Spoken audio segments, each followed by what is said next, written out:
Jason Edwards, a photographer for National Geographic, will peel back the curtain and reveal the crazy adventures that he has been on as a photographer. And of course, he's got a new book, Icebergs to Iguanas, Photographic Journeys Around the World. Welcome and congrats on the new book. Thanks, Teresa. Thanks for having me. Your work is so spectacular. We're going to see a little bit of it now so the audience can get a sense of some of these iconic images.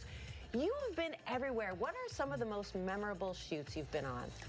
I mean, I've been on the road for decades, that's true. I mean, one of the things for me is that you have to look for the minutiae. It's like what you do with sport, you know, it's those small things, you know, the light moving across ice in Antarctica or a rainstorm in the Amazon.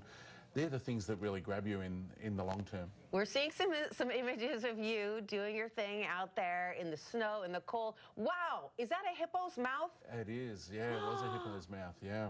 I actually got chased by hippos one night into a swamp in Botswana, and they spent the whole night trying to smash their way in. I was in a dugout canoe with a local villager, and so we spent the night in the canoe while they tried to break their way into us, yeah. Is that considered an apex predator? Well, they're not predators because they don't eat meat, but they're so territorial, like the world's greatest, angriest cows. So, you know, you go near them and they're...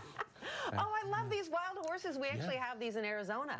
They do, yeah. So we call them brumbies in Australia. So we have the largest wild horse population in the world in the desert in Australia. Yeah. So how much of what you do is technical skill in terms of all the experience you have, the lenses, the camera, the equipment, and how much is luck catching, you know, that rhino yawning, and how much is just your eye as a photographer? That's a great question. I mean, a combination of all of the above and wine, probably. You know, so it's one of those things that I think all I've ever done is work with cameras. So the anticipation's there, you know that, you know, is the action going to happen? Am I prepared? And then understanding your equipment's really important, having it as a second nature. And then, you know, some research and knowledge about what you're photographing also helps. Well, we were talking during the break. I was telling you about my many failed attempts to be a sports photographer, shooting my kids, and you're exactly right. Like, if you're shooting baseball, you have to know, is this batter a righty or lefty? When are they likely to steal a base? You have to be anticipating the next move. 100%. And I mean, some of the times, you know, I've sat in trees for weeks waiting for something to happen. Like, same. You know, I was impressed. You know, 5.5 weeks I sat in a tree for 20 hours a day, 117 during the day, 0 at night. What were you trying to capture? An endangered mammal, and I took one frame in 5.5 weeks, and the frame was terrible. It was a basket case of a frame. So, you know, sometimes you'll be literally driving to a plane in the outback or something, you know, to get on a plane, the action happens on the way to the plane, and other times it can be months and months of work before something does what you want it to do. Did you have a mentor to teach you? No, I was self-taught. I started photographing at 8 and then bought my first camera at 14 with my paper round money. And then I just learned by trial and error. So my studies were in the animal sciences and applied science. All of my photography was self-taught. So shoot, learn, shoot, learn. I knew you were going to say that. Because back in you know, in our day, we didn't have YouTube tutorials. Correct. That's right.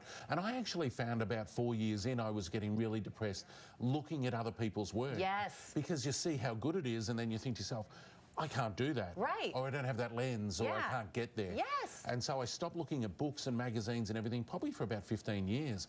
And I just formed my own style that way. So now people have all of these resources, but my advice is be a little bit careful of how much you dive into that, because, you know, you start seeing yourself through someone else's eyes. Right. Not actually so forming your own style. That's such great advice, because I'm a writer, and if I'm reading a lot of other people's writing while I'm trying to write, sometimes it confuses me because I lose my own voice and style. Exactly. And one of the things with the book is because it's such a personal journey, and it's got field journal entries and everything, but at the back of the book, there's a thought bubble process there that I use for taking pictures. So they're the 10 things that I look for in a photo and that I'm thinking about every time I push the button. Because there's no right or wrong, but people often wonder what I'm thinking when I'm doing something, so I put it in the book. This is a great gift idea, and it's that season. Icebergs to Iguanas. For somebody who just loves nature photography, who loves photography, or just loves the outdoors or animals, where can you buy the book? So it's on Amazon, Barnes & Noble, the usual online platforms, and all really good bookstores around the country. So if your local store doesn't have it, they can order it. Yeah. It's so beautiful. Thank you so much, and congratulations. Again, Icebergs to Iguanas. Order at least one copy, and you know what? Just have 5 sitting around in your gift closet, because it's something everyone's going to want. Thank you. Thanks, Teresa.